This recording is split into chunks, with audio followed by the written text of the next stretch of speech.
two old retirees were talking about naughty acts in a cafe. When they finished, the two retirees paid their bill and leave the cafe. A young man sitting next to them has overheard the conversation and smiles to himself, thinking it would be quite amusing to see two old retirees going at it. He gets up and follows them. Sure enough, he sees the two old retirees near the factory. The little old lady pulls off her panties and lifts up her dress. The old man pulls down his pants and grabs the lady's hips, and the little old lady then reaches for the fence. Well, what follows is 40 minutes of the most athletic the man has ever seen. The little old man is banging away at the little old woman at a pace that only can be described as phenomenal. Limbs are flying everywhere, the movement is a blur, and they do not stop for a single round. Finally, they collapse and don't move for an hour.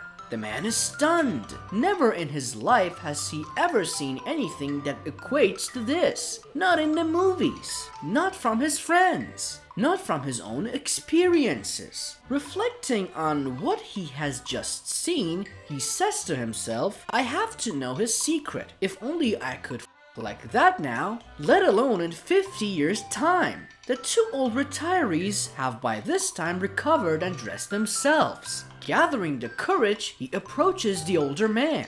He says, Sir, in all my life I have never seen anybody screw like that, particularly at your age. What's your secret? Could you like that 50 years ago? The retiree replies, Son, 50 years ago that fence wasn't electric.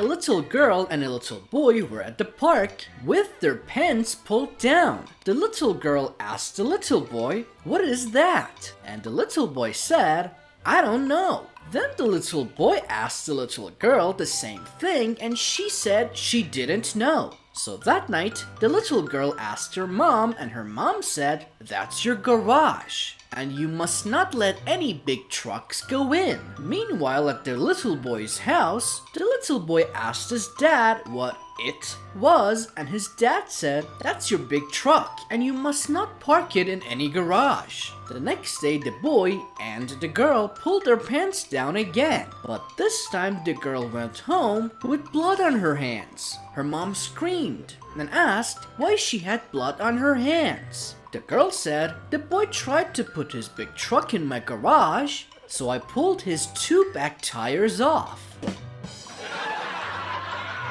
In a mental institution, a nurse walks into a room and sees a patient acting like he's driving a car. The nurse asks him, Charlie, what are you doing? Charlie replies, driving to Chicago. The nurse wishes him a good trip and leaves the room.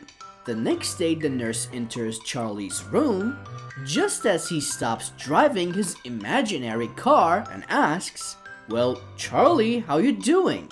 Charlie says, I just got into Chicago. Great, replies the nurse. The nurse leaves Charlie's room and goes across the hall into Bob's room and finds Bob sitting on his bed furiously masturbating. Shocked, she asks, Bob, what are you doing? Bob says, I'm doing Charlie's wife while he's in Chicago.